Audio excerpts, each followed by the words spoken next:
외국인과 기관은 도대체 뭘 사고 있을까요? 수급을 통해서 시장의 힌트를 찾아보겠습니다. 오늘 수급의 참견은 김태성 IS 본부장과 함께하겠습니다. 본부장님 어서 오세요. 네, 안녕하세요. 네, 외국인의 수급 동향부터 살펴보시죠. 현 구간에서 가장 많이 사고 있는 10개 기업입니다. 외국인의 수급이 제약바이오에 좀 쏠려 있습니다. 10개 기업 중 무려 5개 기업, 알테오젠, 펩트론, 리가켄바이오, 셀트리온, 한미약품 모두 다 제약바이오 섹터에서 나왔고요.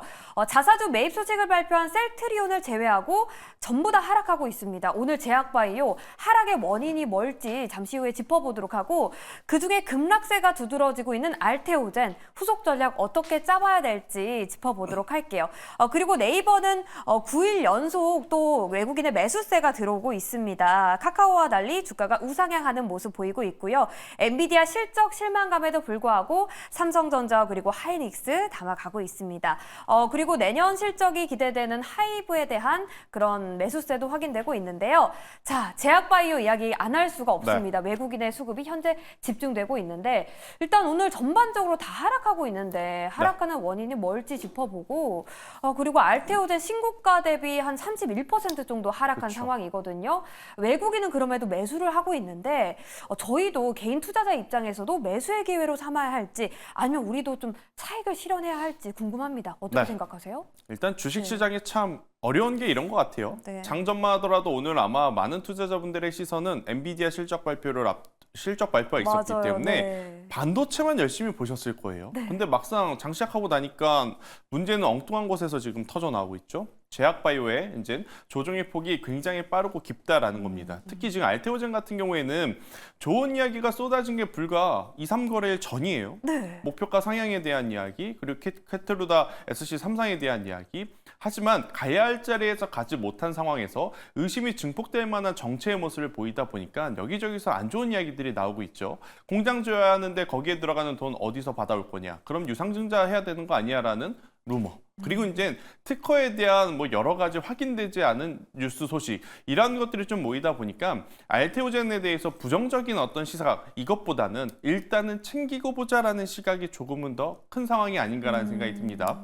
회사 입장에서는 굉장히 빠르게 대응을 했죠. 한간에 떠도는 특허 침해에 대한 부분은 루머일 뿐이다. 우리는 지금 그 부분에 대해서 굉장히 안정적으로 다 보완할 준비가 되어 있다라는 이야기를 했음에도 불구하고 결국 주식시장은 실제 산업과는 다르게 결국 투심의 방향대로 흘러가고 있는 것 같아요. 그러다 보니 오늘 굉장히 큰 폭으로 빠르게 좀 급락이 나왔지만 정말 다행스럽게도 우선 하락분의 절반 이상을 되돌리는 모습이 나왔습니다. 네. 더 중요한 건 지금부터예요. 지금부터 만약 추가적으로 하락분이 조금 더 하락폭이 좀 커진다라고 하면 알테오젠 같은 경우에는 당장의 어떤 떨어지는 칼날의 힘을 이겨내기에는 조금은 어려울 수 있어요. 하지만 여기서 아랫꼬리가 좀 달린 채로 조금은 더 회복하면서 마감이 된다라고 하면 오히려 많은 투자자분들의 머릿속엔 이런 마음이 생길 것 같죠. 지금이었다. 살 걸. 그러니까. 그렇기 때문에 충분히 내일이라든지 내일 모레 추가적인 상승세를 좀 기대할 수 있거든요. 그래서 알테오젠 이미 하락했기 때문에 하락에 대한 이유를 좀 찾기보다 오늘 종가 기준으로 현재 가격 31만 6천 원인데 32만 원 위에 좀 안착이 되는지 여부가 가장 중요하지 않을까라는 의견 드려보도록 하겠습니다. 네, 알겠습니다. 뭐 특허 침해라든지 유상증자 루머에 일단은 급락하고 있는데 오늘 종가를 잘 살펴보셔야겠습니다. 31만 원이 무너지지 않는다면 네. 조금 분할 매수 관점에서 접근해봐도 기회가 될 수 있을 것 같습니다. 자, 다음으로 살펴볼 기업은요. 네이버입니다. 주가가 우상향 곡선을 그리고 있습니다. 네. 카카오와는 완전히 정반대의 흐름이에요. 외국인도 9일 연속 담고 있는데 저희도 접근해봐도 될까요? 앞으로 추가 상승 여력 얼마큼 더 남아있을까요? 일단 AI 플랫폼에 대해서 우리가 관심을 좀 가져야 될 것 같아요. 최근에 애플의 행보가 굉장히 수상스럽습니다. 네. 왜 수상스럽냐면 AI 데이터 센터에 그렇게까지 큰 관심이 없어요. 근데 애플이 하는 이야기는 딱 이겁니다. 너희들이 다 개발하고 교육시키고 AI 딥러닝을 한 다음에 어떤 플랫폼, 어떤 이제 제품을 통해서 팔 거냐. 우리밖에 없지 않겠느냐라는 게 애플의 시각입니다. 그건 이제 우리나라 시장으로 가지고 나와서 이제 붙여보면 삼성전자의 갤럭시 시리즈 혹은 네이버와 같은 플랫폼을 가지고 있는 기업, 카카오와 같은 플랫폼을 가지고 있는 기업이 굉장히 유리할 수밖에 없다라고 좀 보시면 될 것 같아요. 그런데 이제 유독 카카오는 못 오르죠. 카카오는 이미 시장에서 신뢰가 바닥인 상태. 그러면 카카오의 결국 이제 가장 선대안이라고 할 수 있는 이제 네이버의 이제 시선이 집중이 될 수밖에 없을 것 같고요. 네이버 같은 경우에는 올해 굉장히 많은 불신의 시선들이 있었습니다. 왜냐하면 올 초에 테무 알리 많이 이야기했죠. 그런데 테무 알리가 있어도 스마트 스토어의 매출은 꺾이지 않았다는 게 팩트이고, 테무 알리 저도 처음에 굉장히 많이 이용했지만 품질에 대한 고민이 좀 생기다 보니까 아마 많은 소비자들이 여전히 스마트 스토어에 대한 사용 트래픽이 굉장히 지금 많아진 상황이라서요.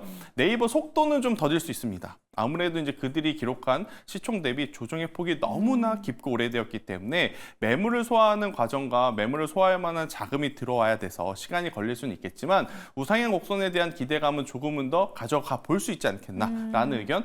그리고 정말 오랜만에 실적의 호전세가 나타났기 때문에 연말 되면 주저하는 정책 이쯤 해줘야 되겠죠? 네이버는. 네, 그래서 이제 네이버는 저는 긍정적 이야기 한번 드려보도록 하겠습니다. 네, 시간이 걸릴 순 있겠지만 추가 상승 여력 남아있다. 연말에 주주환 원 정책도 그렇죠. 발표되길 좀 주주 입장에서 기대감을 갖게 하는 요소입니다. 네이버에 대한 투자 전략 세워봤습니다. 자, 그렇다면 본부장님의 외국인 순매수 탑픽 기업은 어떤 기업일까요? 일단 한미약품을 좀 여러분들이 체크를 해볼 바이오. 필요는 있을 네. 것 같아요. 지금 떨어지는 바이오 중에서 네. 누가 가장 불확실성이 적냐라고 하면 지금 외국인들이 픽한 기업 중에 알테오젠, 리가켄바이오 이걸 떠나서 한미약품을 저는 여러분들이 한번 보시는 게 어떨까 싶습니다. 한미약품은 지금 최근까지 이 경영권 분쟁에 대한 이야기들이 여전히 지속이 되고 있어요. 그런데 이 분쟁을 좀 떼어내놓고 본업을 놓고 보게 되면 크게 두 가지의 제품의 기대감이 높습니다. 일단 첫 번째 대표 제품이라고 할 수 있는 이제 로스젯이 여전히 높은 처방 수자 수를 지금 기록하고 있다라는 것. 그리고 이제 두 번째 한미약품 하면 또 비만 치료제에서 우리나라 임상 스케줄상 가장 앞서 있다라고 평가를 받고 있는 상황이지 않습니까? 그렇기 때문에 저는 제약바이오주도 조정 시에 담아본다라고 했을 때 한미약품 저는 길게 봤을 때 굉장히 매력적으로 좀 볼 수 있는 구간이 아닐까 싶어서요. 오늘 외국인의 픽 중에 아마 여러분들의 시선이 지금 알테오젠과 리가켄바이오를 좀 많이 보시겠지만 떨어지는 칼날, 즉 오늘 하락하는 첫날이기 때문에 이들은 저는 보수적으로 봐야 죄송합니다. 보수적으로 봐야 된다라는 생각이 들고 있고 오히려 한미약품은 지금부터 다시 한번 살펴볼 때가 되지 않았나라는 의견 드려보도록 하겠습니다. 네, 쟁쟁한 바이오 기업들이 정말 많은데 이 중에서도 한미약품을 선택해 주셨습니다. 그 이유는 불확실성이 가장 적기 때문이다. 이 점이 가장 큰 매력으로 다가올 것 같습니다. 자, 계속해서 기관의 순매수 탑10 기업도 살펴보도록 하죠. 삼성전자와 SK하이닉스 담고 있습니다. 기관은 좀 외국인과 달리 쏠림이 없고 다양한 섹터의 다양한 기업을 매수하고 있는 모습인데 셀트리온과 펩트론, 제약바이오 안에서는 담고 있고 테크잉 오늘 호재가 많았습니다. 자사주 매입 소식도 있었고 그리고 테슬라발 호재도 있었는데요. 오늘 급등한 점 체크해 보시기 바라겠고요. 그 밖에 S-오일이랑 한국가스공사, 석유가스주도 담고 있습니다. 이 부분 잠시 후에 짚어보도록 하고 가장 먼저 SK하이닉스를 좀 다뤄보도록 할게요. 엔비디아의 실적 실망에도 불구하고 SK하이닉스 그리고 삼성전자도 오르고 있거든요. 그쵸. 이미 저희는 좀 선반영을 한 게 아닌지 그럼 앞으로 좀 기대감을 가져봐도 되는지 좀 궁금합니다. 엔비디아가 실적 발표 이후에 빠지는데 또 이후에 또 더 올라가는 흐름을 계속 보여왔잖아요. 어떻게 보시나요? 네. 사실 엔비디아가 어떤 기준이기 때문에 우리가 조금은 혹독하게 그들의 숫자를 평가하는 것일 수도 있습니다. 만약 엔비디아가 아니라 다른 기업이 이번 실적과 같은 가이던스를 내왔다면 굉장히 좋은 실적과 함께 서프라이즈죠. 호재로 작용이 될 가능성이 높은 거죠. 그런데 이제 상대가 엔비디아였기 때문에 우리가 조금은 가혹하게 보고 있지 않나라는 생각이 드네요. 일단 SK하이닉스 같은 경우에는 이번 엔비디아의 어떤 가이던스를 보고 확실하게 체크한 부분은 뭐냐? 내년까지의 실적은 문제 없겠다입니다. 2025년도에 대한 완판, 호퍼라든지 블랙엘 모두 지금 판매량이 굉장히 지금 좋다라고 말을 하고 있기 때문에 오히려 공급이 못 따라가고 있다라는 이야기를 하고 있기 때문에 SK하이닉스에 대한 HBL 시장 점유율 이 부분은 크게 걱정 안 하셔도 되는 1년에서 1년 반이라고 하는 기간이 우린 남아있다라고 좀 보시면 될 것 같아서요. 저는 오히려 SK하이닉스는 그제도 한번 제가 말씀드렸지만 조정을 우리가 이용을 하셔야 된다. 결국 AI 시대의 주인은 엔비디아였고 이 엔비디아의 가장 많은 또 매출 비중을 우리가 갖고 있는 SK 하이닉스 그리고 HBM 밸류체인 관련 기업들은 여전히 좀 보셔야 되지 않을까라는 생각이 들어서요. 저는 SK 하이닉스는 충분히 지금보다 더 좋은 모습을 좀 볼 수 있다라는 의견. 대신에 이제 소부장주를 담을 때는 SK 하이닉스가 20만 닉스 위에서 플레이가 되어야 되지 않을까라는 의견 드리도록 하겠습니다. 네, 알겠습니다. 참고해 보겠습니다. 자, 다음으로 살펴볼 기업은 석유가스주입니다. 에소일과 한국가스공사 두 기업 모두 기관을 네. 4일 연속 담고 있는데 계절적인 요인에 따른 그런 일시적인 수급일지 궁금합니다.